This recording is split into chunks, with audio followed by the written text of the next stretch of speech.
Along with free agency came a bombshell out of Calgary that Johnny Gaudreau would not be signing with the team that once drafted him. And not long after the news was revealed, another even more puzzling piece of information made its way into the hockey world, that Johnny Hockey chose to sign with Columbus of all places. But obviously we're not here to talk about the signing itself, but more so about what Flames fans are facing at the present time in an attempt to make sense of all of the chaos. Because Gaudreau hasn't been the only player to win out of Calgary as of late, as Matthew Gachuk has informed GM Trey Levine and company that he will indeed not be signing long-term in Alberta. In this video, we're going to try and figure out why everyone all of a sudden wants to bolt out of Calgary ASAP. And with that, here is why Calgary just might be becoming the next Winnipeg of the NHL.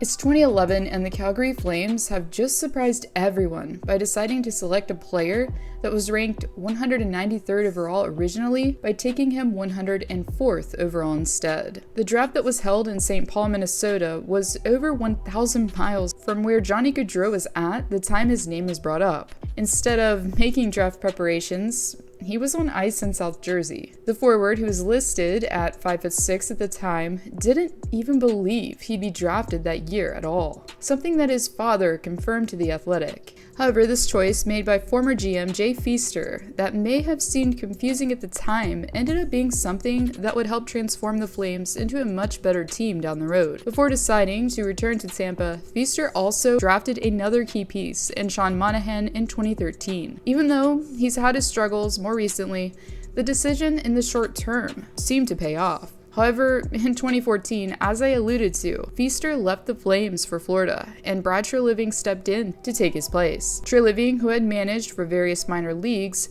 received his first job at the NHL level in April of 2014. And it was months later that the GM made his first selection for the team and chose Sam Bennett 4th overall. Bennett was described by draft analysts as being a great all-around center. And a year after, Trey Levine made the decision to trade 3 draft picks for defenseman Dougie Hamilton in 2015. Not long after, the Flames were back on the board and once again selecting within the top 10. This time, the Flames chose forward Matthew Gachuk, 6th overall. Gachuk was viewed as a grade A agitator that possessed immaculate balance and speed. This was something that Trey Levine, I'm sure, hoped would eventually mesh well with Johnny Hockey's playing style. And especially last season in particular, the pair, along with Elias Lindholm, were, in many aspects, the most dominant line of last campaign. First, in 5-on-5 goals, expected goals, and scoring chances, the trio made up 3 of the 17 players league-wide that were able to reach the 40-goal milestone. This was a line and ultimately a team that had a mountain of expectations thrust upon them. Unfortunately, the Flames fell short and succumbed to defeat against Connor McDavid and the Edmonton Oilers. Despite the disappointment that Flames fans were already feeling at this point, there was only more to come. As I mentioned before, the Flames were made to part ways with Gaudreau via free agency. By the time that GM Trey Levine was informed that Gaudreau wouldn't be returning to Calgary, it was already too late to receive anything for him. However, as he observed his longtime teammate making a commitment to play in Ohio, Gachuk got a few ideas of his own.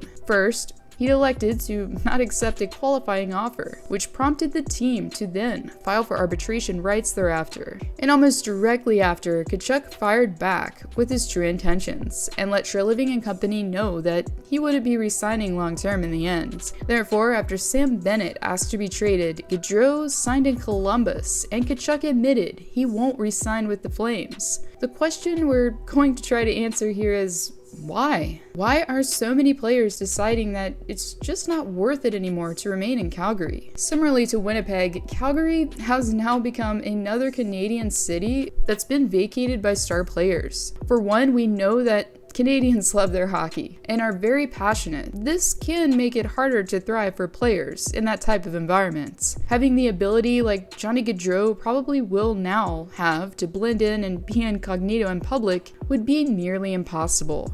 Another pressing issue that's hovered over the team for a while now is the arena ordeal. Now obviously there is a plan in place by now that will allow for a new venue in 2024, but still, playing in an arena from the early 80s wouldn't be ideal. At the present time, while excluding Madison Square Garden, that underwent renovations in 2013, the Saddledome is the oldest operating arena league-wide.